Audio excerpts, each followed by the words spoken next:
मित्रों, आपका the divine tales की इस संकलन प्रस्तुति में स्वागत है। आज हम आपको लेकर चलेंगे यात्रा पर भारत के 10 सबसे रहस्यमयी हिंदू मंदिरों की। और अगर आपको इस वीडियो को देखकर आनंद की अनुभूति होती है तो इसे खुद तक सीमित ना रखें।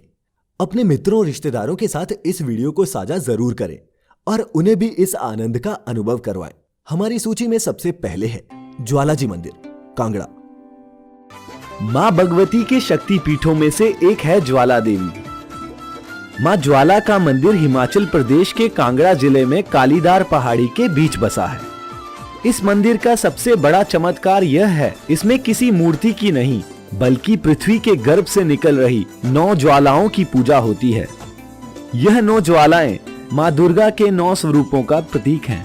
इस ज्वाला का रहस्य जानने के लिए पिछले कई साल से भूवैज्ञानिक जुटे हुए हैं, लेकिन 9 किलोमीटर खुदाई करने के बाद भी उन्हें आज तक वह जगह ही नहीं मिली यहाँ से किसी तरह की भी प्राकृतिक गैस निकलती हो।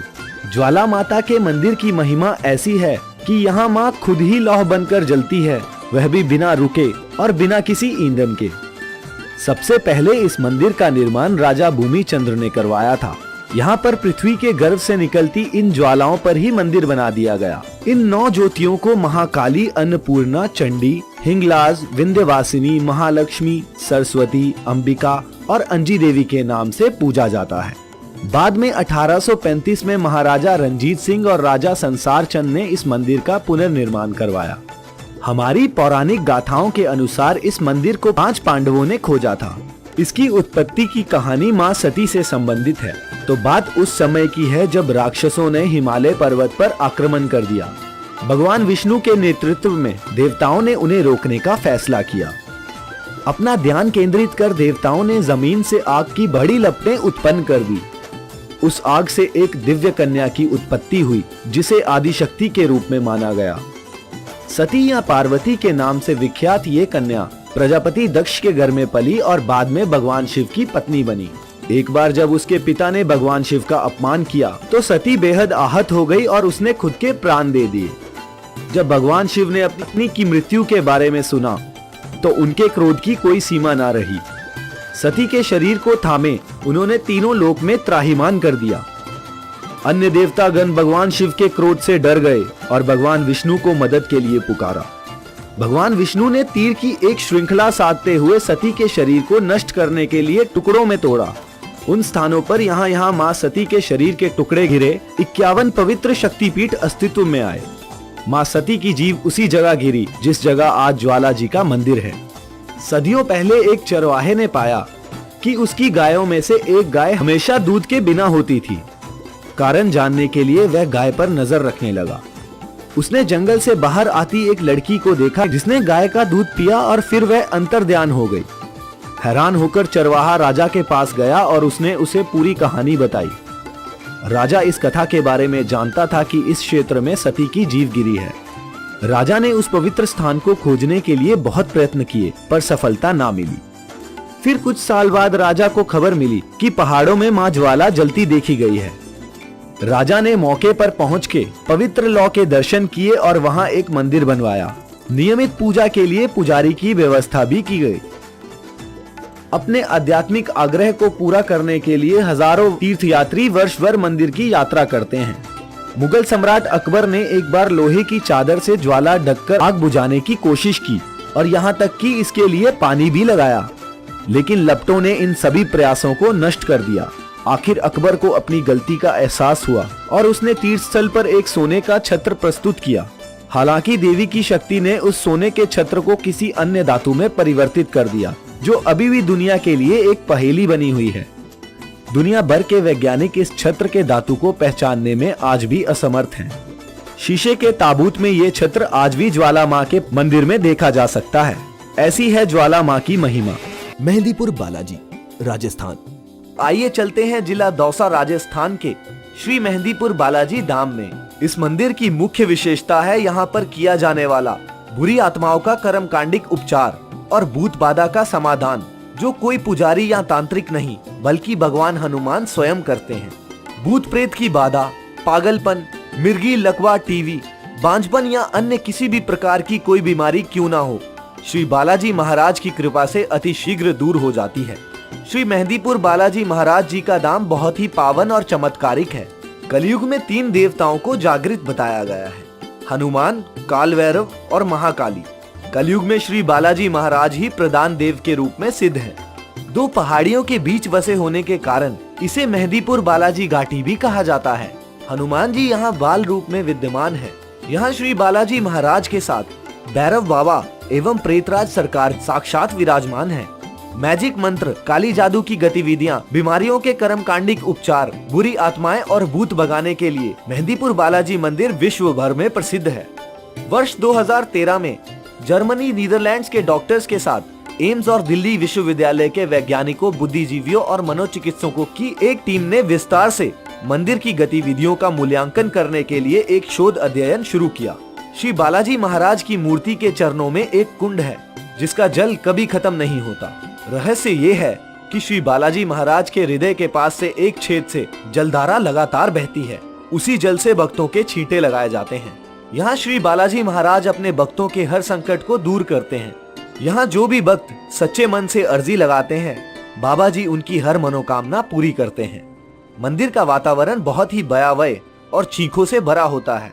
पीड़ित लोग चीखते चिल्लाते हुए मंदिर के अंदर पूरे वातावरण को भरते हैं।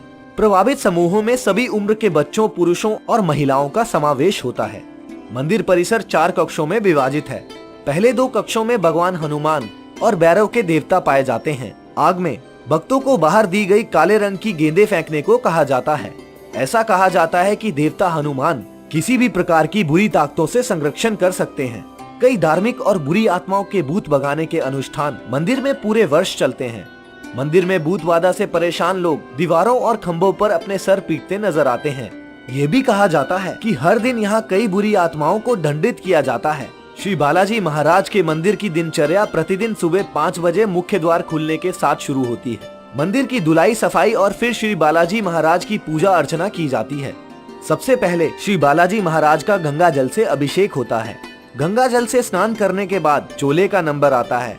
चोला श्री बालाजी महाराज के श्रृंगार का मुख्य हिस्सा है। ये सप्ताह में 3 बार सोमवार, बुधवार एवं शुक्रवार को चढ़ाया जाता है। सिंदूर को ही सामान्य भाषा में चोला कहते हैं। आरती का समय होते होते मंदिर के बाहर भक्तों का जन समूह एकत्रित हो जाता है। जैसे ही आरती शुरू होती है, श्री बालाजी महाराज के जयकारों, घंटों और वाद्य यंत्रों की आवाजों से पूरी मेहंदीपुर घाटी गूंज उठती है। आरती लगभग 40 मिनट तक चलती है। बालाजी के साथ श्री गणेश, श्री प्रेतराज सरकार, भैरव जी आदि का भी भोग लगता है। आरती संपन्न होते ही भक्त और भगवान का मिलन प्रारंभ हो जाता है, जो रात्रि लगभग 9 बजे तक बिना रोके चलता रहता है। देश के दूर दूर क्षेत्रों से यहाँ दर्शनार्थी भक्त आते हैं, लेकिन मंगलवार और शनिवार को यहाँ बहुत भीड़ होती है। कोई भी भक्त अगर सच्चे मन और सच्ची श्रद्धा से श्री बालाजी महाराज के दरबार जाते हैं, श्री बालाजी महाराज उनको अपने दर से कभी खाली नहीं भेजते। हालांकि हम लोग भौतिक विज्ञान के युग में जी रहे हैं, किंतु श्री बालाजी के स्थान पर आकर आप सब कुछ भूल जाएंगे और तन मन से श्री चरणों के भक्त बन जाएंगे। नास्तिक भी आस्तिक बन जाते हैं मेहंदीपुर धाम में। श्री बालाजी महाराज जी के दर्शन हेतु जाने वाले यात्रियों एवं श्रद्धालुओं को कुछ नियमों का पालन करना चाहिए। मंदिर के अंदर किसी को छूने या उनसे बात करने से पहले सावधान रहें। यहाँ सभी के साथ स्नेहपूर्ण एवं सहानुभूति का व्यवहार रखना चाहिए। व्यर्थ का वार्तालाप नहीं करना चाहिए। जिन रोगियों को मार पड़ती हुई हो, उनके लिए आसपास की जगह खाली छोड़ देनी चाहिए। श्रद्धालुओं को चाहिए कि वे जब तक वहां रहें, पूर्णतः ब्रह्मचर्य का पालन करें तथा मांस, मदिरा, प्याज आदि का सेवन ना करें। गांव में प्रवेश करने के तुरंत बाद कुछ भी खाने या पीने की सलाह नहीं दी जाती। जाने से पहले गांव में पानी की बोतलें और भोजन पैकेट पूरी तरह से खाली करके निकलें। अपने घरों के लिए मंदिर छोड़ते समय लड्डुओं के प्रसाद के अलावा कुछ भी ले जाना शुभ नहीं माना जाता। भक्तों ध्यान दें, श्री मेहंदीपुर धाम में किसी भी पंडित या ओझा या व्यक्ति विशेष के द्वारा संकट नहीं काटा जाता, बल्कि यहाँ संकट श्री बालाजी महाराज ही काटते हैं। मेहंदीपुर बालाजी दरबार के अंदर बालाजी महाराज का प्रसाद, जो 2 लड्डुओं का पैकेट होता है, प्रत्येक भक्त को श्रद्धा पूर्वक दिया जाता है। यात्री उसे स्वयं ग्रहण कर घर ले जाकर परिवार में बांट सकते हैं।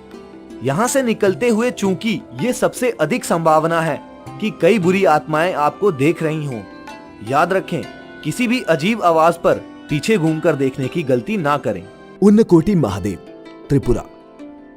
त्रिपुरा में आज भी उन्नाकोटी नाम की जगह पर सभी देवी देवताओं की पत्थर से बनी मूर्तियां मौजूद हैं।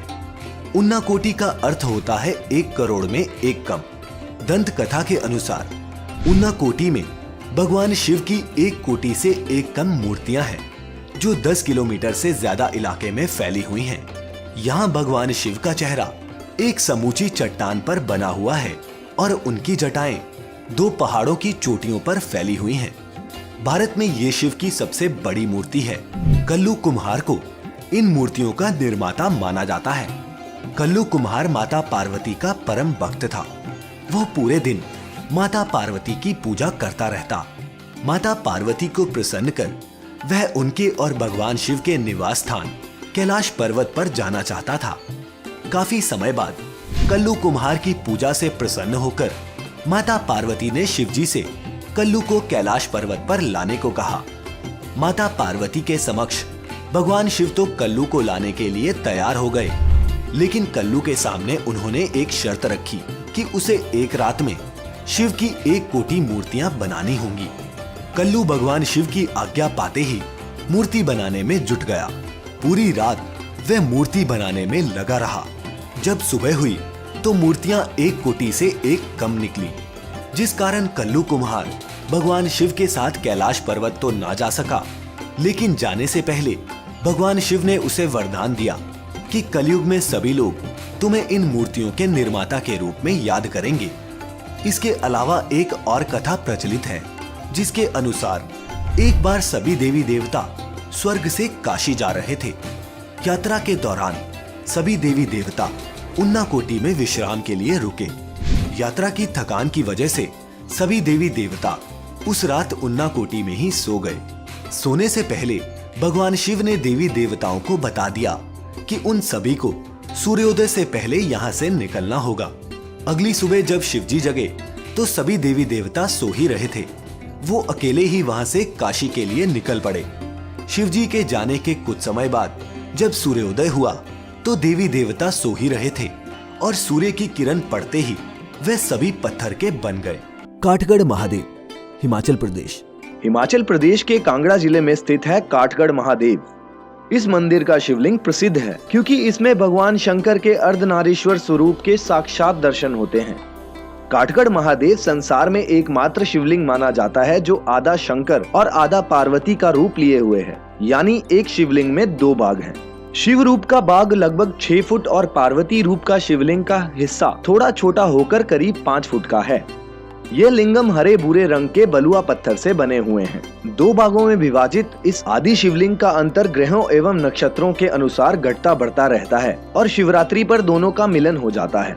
काठगढ़ महादेव मंदिर का यह विचित्र शिवलिंग शिवरात्रि के दिन दोनों भाग मिलकर एक हो जाते हैं और शिवरात्रि के बाद इनमें वापस धीरे धीरे अंतर बढ़ने लगता है।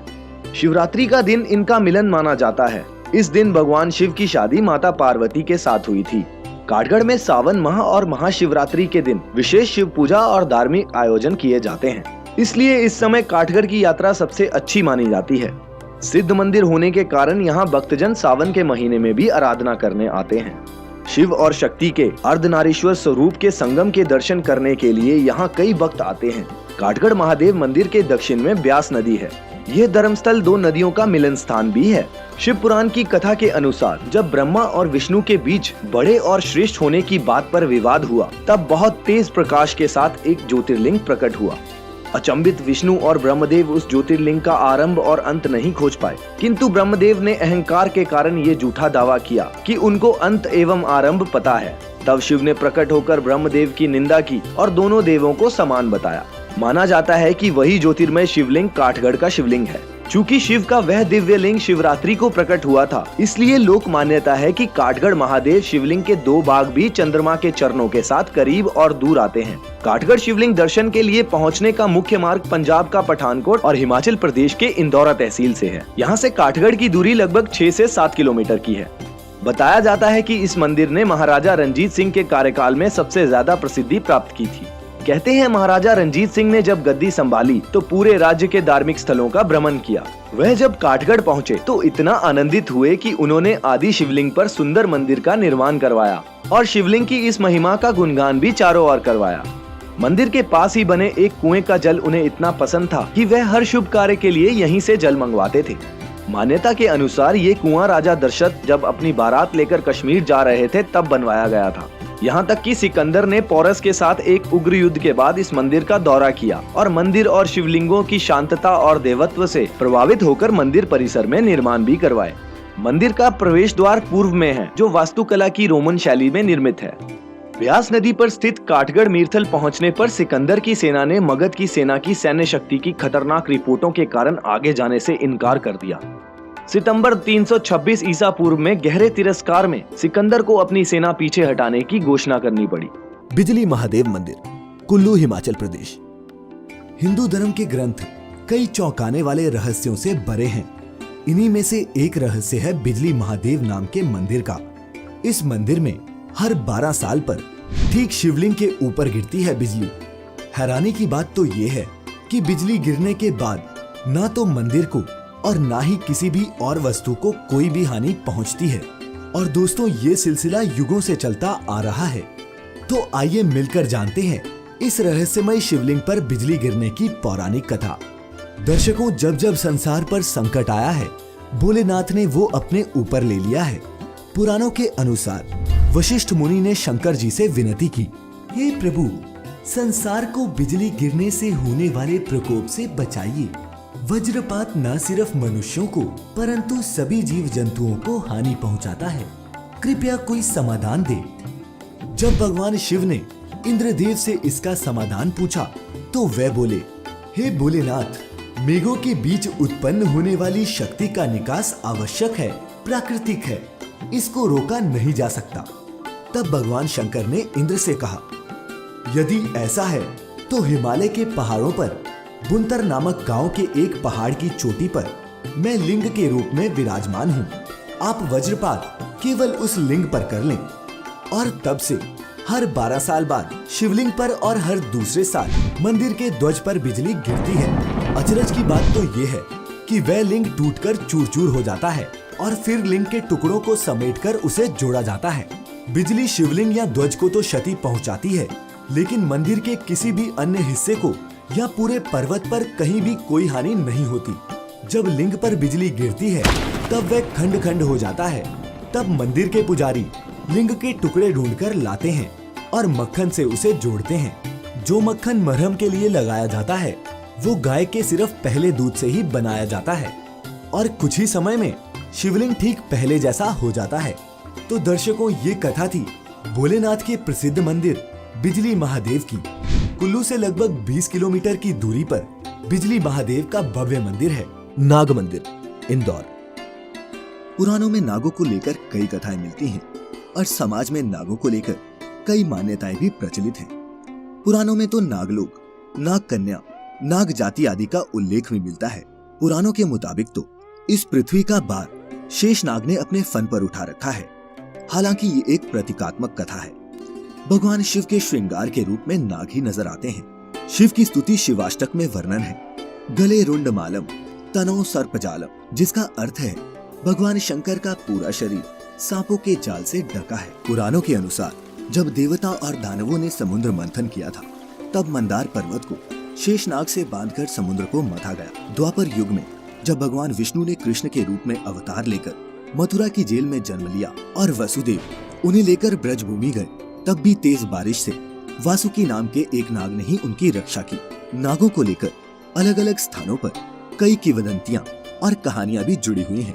पुराणों की इन कहानियों और किंवदंतियों ने नागों के प्रति लोगों की आस्था को बढ़ाया है। ऐसा ही एक आस्था का केंद्र है नागपुर गांव। इंदौर से करीब 25 से 30 किलोमीटर की दूरी पर बसे इस गांव का नाम ही इस गांव में नागों के मंदिर की वजह से पड़ा। यहाँ पर स्थित नाग मंदिर को लेकर लोगों में विशेष आस्था है।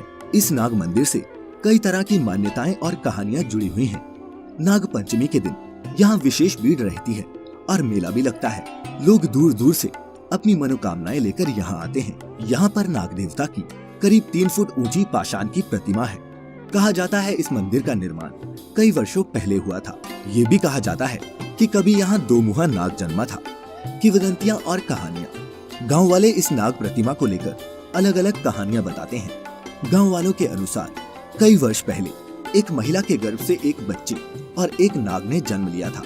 महिला इसे लेकर डर गई कि कहीं नाग बच्चे को डस ना ले, अतः वह नाग को छोड़कर चली आई। तभी से यहाँ नाग पाषाण के रूप में आ गया। कुछ दिनों बाद महिला ने आदेश दिया कि वह पाषाण प्रतिमा तालाब में है, उसे बाहर निकालकर यहाँ मंदिर का निर्माण करवाए। इस प्रकार ये मंदिर बना। मंदिर को लेकर एक और किंवदंती है कि यहाँ महिला के गर्भ से नाग और नागिन ने जन्म लिया था। लोगों ने नागिन को मार दिया, तब नाग ने पाषाण का रूप धारण कर लिया। तभी से यहाँ मंदिर का निर्माण हुआ। वर्तमान में ये नाग मंदिर श्रद्धालुओं की आस्था का केंद्र है। इस मंदिर में करीब 3 फुट ऊंची काले रंग की पाषाण की प्रतिमा है। इस प्रतिमा की विशेषता ये है कि इसके 5 फन हैं और ये फन एक बड़ी प्रतिमा से निकले हुए हैं। लोग यहाँ नाग प्रतिमा का दूध से अभिषेक करते हैं। लोगों ने ये भी बताया है कि मंदिर के परिसर में कई बार 2 मुंह के सर्प भी दिखाई दिए हैं। इसके परिसर में कई अन्य मंदिरों का भी निर्माण हो गया है। यहाँ की ग्राम पंचायत ने यहाँ मंदिर परिसर और तालाब के आसपास सौंदर्यीकरण का कार्य भी किया है। पीछे स्थित तालाब के आसपास पौधे भी लगाए गए हैं। आस्था के साथ ये एक पर्यटन स्थल के रूप में आकार लेता जा रहा है। इस नाग मंदिर को लेकर विशेष मान्यताएं हैं। लोग यहाँ पर आते हैं और अपनी इच्छा के लिए मनोकामना करते हैं। महिलाएं इस मंदिर में अपनी मनौती पूर्ण करने के लिए उल्टे स्वास्तिक बनाती हैं और कामना पूर्ण होने पर सीधा स्वास्तिक मंदिर में बनाकर जाती हैं। महाकालेश्वर मंदिर, उज्जैन। कहते हैं भगवान शिव के अनेक रूप हैं। भगवान शिव देश भर में अनेक स्थानों पर ज्योतिर्लिंग के रूप में विराजमान हैं। भारत देश में 12 प्रमुख ज्योतिर्लिंग हैं, जिनमें से एक महाकालेश्वर ज्योतिर्लिंग भी है। भारत के हृदय स्थल मध्य प्रदेश के उज्जैन में पुण्य शिप्रा के तट के निकट भगवान शिव महाकालेश्वर ज्योतिर्लिंग के रूप में विराजमान है। उज्जैन के महाकाल के बारे में तो यह भी कहा जाता है कि यही पृथ्वी का एकमात्र मान्य शिवलिंग है। महाकाल मंदिर में आयोजित होने वाले विभिन्न दैनिक अनुष्ठानों में दिन का पहला अनुष्ठान है भस्म आरती, जो कि भगवान शिव को जगाने और उनका श्रृंगार करने के लिए की जाती है। यह आरती प्रतिदिन सुबह 4 बजे चिता की राख से महाकालेश्वर ज्योतिर्लिंग पर छिड़काव करके की जाती है। प्रतिदिन सुबह होने वाली भगवान की भस्म आरती के लिए कई महीनों पहले से ही बुकिंग होती है।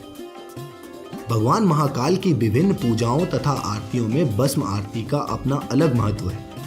यह अपने तरह की एकमात्र आरती है जो विश्व में सिर्फ महाकालेश्वर मंदिर उज्जैन में ही की जाती है। इस आरती की खासियत है कि इसमें शमशान से लाई ताजा मुर्दे की भस्म से भगवान महाकाल का श्रृंगार किया जाता है। हर शिव भक्त को अपने जीवन में कम से कम एक बार भगवान महाकालेश्वर की भस्म आरती में जरूर शामिल होना चाहिए। शिव भक्तों को शैव कहा जाता है। शैव पंथ में भस्म भगवान शिव की पूजा का अभिन्न अंग है। इसका उपयोग शैव के दैनिक जीवन के लिए महत्वपूर्ण है। शिव प्रकृति से बहुत ही प्रफुल्ल है और इसीलिए दूध, फल और चंदन जैसी वस्तुएं जो शीतलता देती हैं उनकी पूजा में शामिल है। भस्म रौद्र शिव को शांत रखने में मदद भी करती है। शास्त्रों में चिता भस्म को अशुद्ध माना गया है। चिता भस्म का स्पर्श हो जाए तो स्नान करना पड़ता है, परंतु भगवान शिव के स्पर्श से भस्म पवित्र होती है, क्योंकि शिव निष्काम है, उन्हें काम का स्पर्श नहीं है। शमशान शिव का पसंदीदा निवास है, इसीलिए चिता भस्म मृत शरीर की राख शिव से बहुत प्रिय है। जीवन में विनाश ही अंतिम कदम है। जब सब कुछ एक हो जाता है, विविधता एकता हो जाती है। विनाश हर चीज की प्रकृति को नष्ट करता है जो भी मौजूद थी। राख वास्तव में सामग्री का सबसे शुद्ध रूप है, क्योंकि इसमें किसी प्रकार का मिश्रण नहीं, सिर्फ शुद्ध राख है। इससे कोई फर्क नहीं पड़ता कि कितनी सामग्रियां विनाश के पहले वहां थी। विनाश के बाद केवल शुद्ध राख बचती है और कुछ नहीं। आदि योगी भगवान शंकर स्वयं भी राख को शरीर पर लगाते हैं, क्योंकि राख की प्रकृति शिव की ही तरह अविनाशी और अपरिवर्तनीय है। शैव उपनिषद में भी लिखा है, प्रकृति नश्वर है, भगवान अविनाशी। संस्कृत में भस्म शब्द का अर्थ है एक ऐसी वस्तु जो हमारे पापों को नष्ट करे और परमपिता परमात्मा की याद दिलाए। भस्म लेपन बुराई के विनाश और देवताओं के स्मरण का प्रतीक है। भस्म शरीर के साथ अपनी झूठी पहचान जलाए जाने और जन्म मृत्यु के बंधन से मुक्त होने का प्रतीक भी है। राख का आवेदन हमें याद दिलाता है कि शरीर नाशी है और एक दिन राख बन मिट्टी में मिल जाएगा। इसीलिए हमें इसके साथ बहुत अधिक जुड़ा नहीं होना चाहिए। आंध्र प्रदेश के चित्तूर जिले में स्थित तिरुपति बालाजी मंदिर भारत के मुख्य तीर्थ स्थलों में से एक है। इसका वास्तविक नाम श्री वेंकटेश्वर मंदिर है, क्योंकि यहाँ पर भगवान वेंकटेश्वर विराजमान है, जो स्वयं भगवान विष्णु है। यह प्राचीन मंदिर तिरुपति पहाड़ की 7वीं चोटी, जिसे वेंकटचला के नाम से जाना जाता है, पर स्थित है।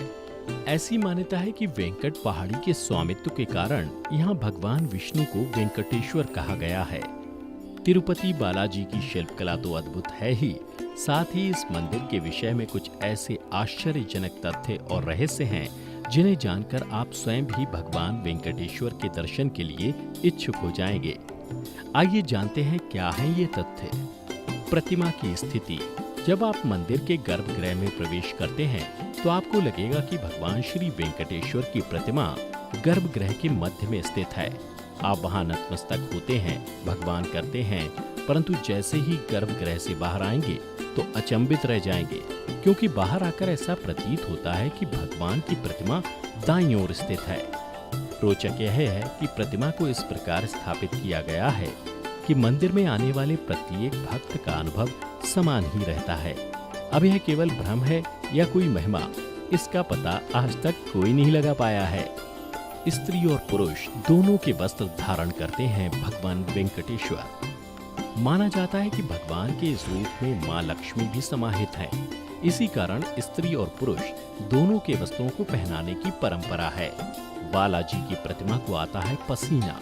मंदिर में भगवान की बहुत ही आकर्षक प्रतिमा है।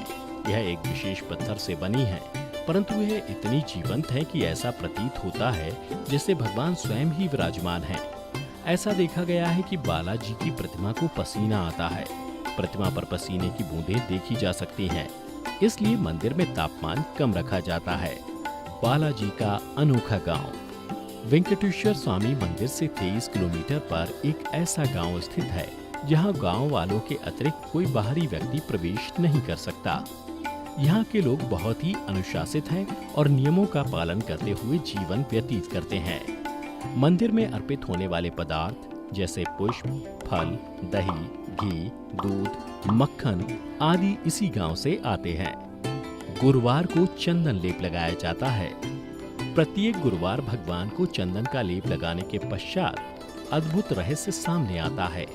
भगवान बालाजी की श्रृंगार हटाकर स्नान कराकर चंदन का लेप लगाया जाता है, और जब यह लेप हटाया जाता है तो बालाजी के हृदय पर उस चंदन के लेप में मां लक्ष्मी जी की आकृति दिखाई देती है। मंदिर में यह दिया कभी नहीं बुझता। श्री वेंकटेश्वर स्वामी मंदिर में एक दिया सदैव जलता रहता है। आश्चर्यजनक यह है कि इस दीपक में कभी भी तेल या घी नहीं डाला जाता। यहाँ तक कि ये भी नहीं ज्ञात है कि इस दीपक को सबसे पहले कब और किसने प्रज्वलित किया था। पचाई कपूर। भगवान वेंकटेश्वर की प्रतिमा पर पचाई कपूर लगाया जाता है। इस कपूर के विषय में कहा जाता है कि यदि यह किसी भी पत्थर पर लगाया जाता है तो पत्थर में कुछ समय में दरार पड़ जाती है, परंतु भगवान बालाजी की प्रतिमा पर पचाई कपूर का इस प्रकार का कोई प्रभाव नहीं होता। असली हैं बालाजी के केश। कहा जाता है कि भगवान वेंकटेश्वर के केश असली हैं, जो कभी उलझते नहीं और हमेशा मुलायम रहते हैं। यह एक अचंबा है कि एक प्रतिमा पर लगे बाल असली कैसे हो सकते हैं। मंदिर में रखी अद्भुत छड़ी। मंदिर के दाईं ओर एक छड़ी रखी रहती है। यह वो छड़ी है जिससे कभी बचपन में भगवान बालाजी की पिटाई की गई थी। कल्पना कीजिए कि ये वो छड़ी है जिसने भगवान को स्पर्श किया था। पिटाई लगने से इस छड़ी से भगवान की ठोड़ी में चोट लग गई थी। इस चोट पर चंदन का लेप लगाया गया था। इसी कारण उनकी ठोड़ी पर चंदन का लेप लगाया जाता था। प्रतिमा से आती है लहरों की ध्वनि। भगवान वेंकटेश्वर की प्रतिमा पर कान लगाकर सुने तो समुद्र की लहरों की ध्वनि सुनाई देती है। ऐसा भी कहा जाता है कि भगवान की प्रतिमा सदैव नम रहती है। एलोरा शिव मंदिर, औरंगाबाद। महाराष्ट्र के औरंगाबाद जिले के एलोरा गुफाओं में एक रहस्यमयी शिव मंदिर बना हुआ है। जिसे कैलाश महादेव मंदिर के नाम से जाना जाता है। ऐसा माना जाता है कि इस मंदिर का निर्माण कृष्णा प्रथम ने करवाया था। मंदिर के अंदर एक विशाल आकार का शिवलिंग भी मौजूद है। इस मंदिर को करीब 7,000 मजदूरों ने 150 वर्ष में बनाया था।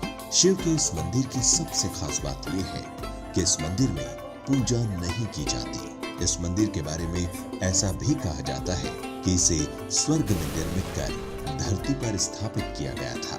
इस बात का प्रमाण इस मंदिर की नक्काशी और भव्य प्रतिमाएं दर्शाती है, जिसका निर्माण करना किसी साधारण इंसान के वश की बात नहीं है। इस मंदिर को और इसमें लगी प्रतिमाओं को पहाड़ को तराश कर बनाया गया है। इस मंदिर के निर्माण में चट्टान को छोड़कर किसी भी दूसरी भवन निर्माण सामग्री का इस्तेमाल नहीं किया गया है, जिस कारण वैज्ञानिक इस मंदिर के सही उम्र का अभी तक पता नहीं लगा सके हैं, क्योंकि कार्बन डेटिंग पद्धति से सिर्फ चट्टान की उम्र का पता लगाया जा सकता है, न कि पूरे मंदिर का।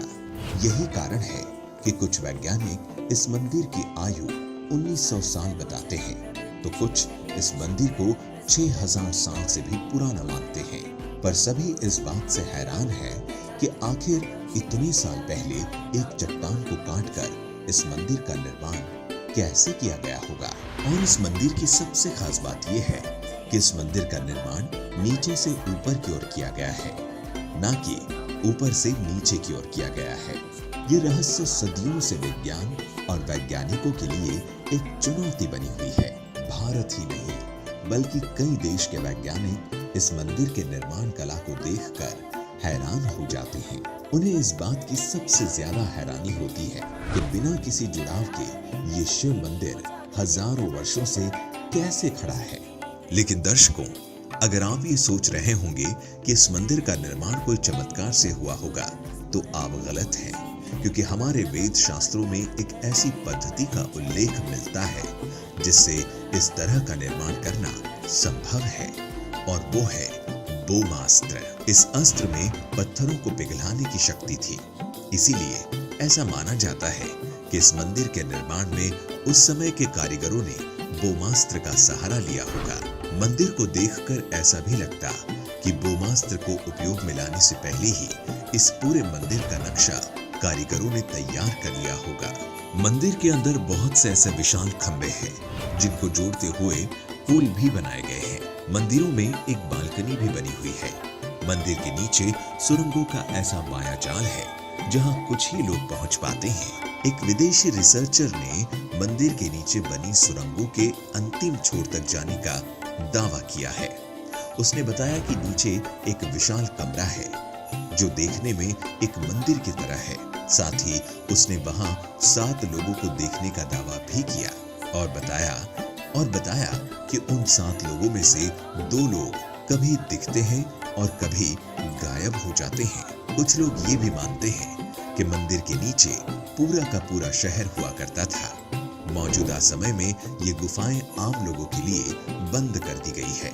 इस मंदिर में रसिया, चीन, अमेरिका और भारत के वैज्ञानिक अद्भुत प्राचीन उन्नत तकनीकों को देखकर इस पर शोध कर चुके हैं। उन्होंने भी इस मंदिर को देखकर शिव के चमत्कार को नमस्कार किया। इस मंदिर की एक और खास बात इसका विशाल आकार है, जिसके कारण ये आसमान में बहुत ऊंचाई तक जाने के बाद भी दिखाई देता है। अगर आप गूगल अर्थ में कैलाश मंदिर का एरियल व्यू देखेंगे तो आपको साफ साफ कैलाश मंदिर दिख जाएगा। इस मंदिर को पूरी तरह से तहस नहस करने के लिए औरंगजेब ने अपनी सेना को 3 साल तक लगा के रखा था, परंतु मुगलों की कुछ विशाल सेना मिलकर कुछ मूर्तियां ही तोड़ पाई और 3 साल के बाद औरंगजेब ने हार मानते हुए अपनी सेना वापस बुला ली। स्तंभेश्वर महादेव, गुजरात। गुजरात के भरूच जिले के जंबूसर तहसील के कावी कंबोई में स्थित यह मंदिर स्तंभेश्वर महादेव के नाम से जाना जाता है। कावी कंबोई वडोदरा शहर से 75 किलोमीटर की दूरी पर है। इस मंदिर में शिवलिंग के दर्शन दिन में केवल एक बार ही किए जा सकते हैं।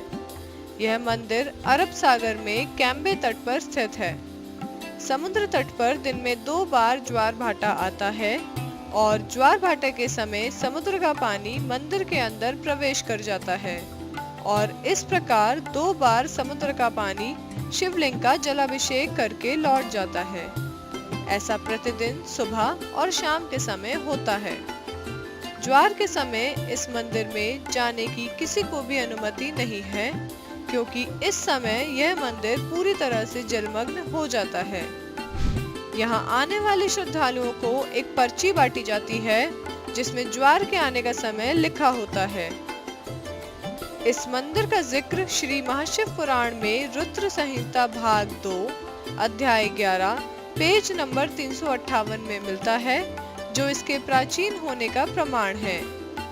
इसके अलावा स्कंद पुराण में इस चमत्कारिक मंदिर के निर्माण के बारे में विस्तार से बताया गया है। पौराणिक कथा के अनुसार ताड़कासुर राक्षस ने अपनी कठोर तपस्या से भगवान शिव को प्रसन्न किया और अमर होने का वरदान मांगा। भगवान शिव यह वरदान देने से मना करने लगे तो ताड़कासुर ने दूसरा वरदान मांगा कि उसे सिर्फ शिव पुत्र ही मार सके, और वो भी केवल 6 दिन की आयु का। ताड़कासुर वरदान पाकर तीनों लोकों में हाहाकार मचाने लगा। सभी देवता और ऋषि मुनि उसके आतंक से परेशान हो गए और अंत में वे इससे निजात पाने के लिए भगवान महादेव के पास पहुँचे। तब श्वेत पर्वत के कुंड से कार्तिकेय का जन्म हुआ। कार्तिकेय के 6 मस्तिष्क और 12 हाथ थे और उन्होंने 6 दिन की आयु में ही ताड़कासुर का वध कर दिया। कार्तिकेय को जब पता चला कि ताड़कासुर उनके पिता महादेव के बहुत बड़े भक्त थे, तो आत्मग्लानि से भर गए और स्वयं को दोषी मानने लगे। इस पर भगवान विष्णु ने उन्हें उपाय सुझाया कि यहाँ पर एक शिवलिंग स्थापित करें और भगवान शिव से माफी के लिए प्रार्थना करें। तब यहाँ का शिवलिंग स्थापित हुआ और तभी से यह स्तंभेश्वर तीर्थ के नाम से प्रसिद्ध हुआ। इस चमत्कारिक मंदिर के चमत्कार को देखने के लिए श्रद्धालुओं का पूरे दिन तांता लग जाता है, ताकि वे अपनी आंखों के सामने इस मंदिर को ओझल और पुनः प्रकट होते हुए देख सके। तो मित्रों, उम्मीद है कि भारत के इन रहस्यमयी मंदिरों के बारे में जानकर आपको अच्छा लगा होगा। ऐसी और भी आध्यात्मिक वीडियोस को देखते रहने के लिए अभी सब्सक्राइब करें the divine tales YouTube channel. साथ ही बेल आइकन पर क्लिक करके उस पर ऑल सिलेक्ट करना भी ना भूलें, ताकि आपसे हमारी कोई भी वीडियो मिस ना होने पाए। इसी के साथ अब हमें इजाजत दीजिए। वीडियो अंत तक देखने के लिए आप सभी का बहुत बहुत शुक्रिया।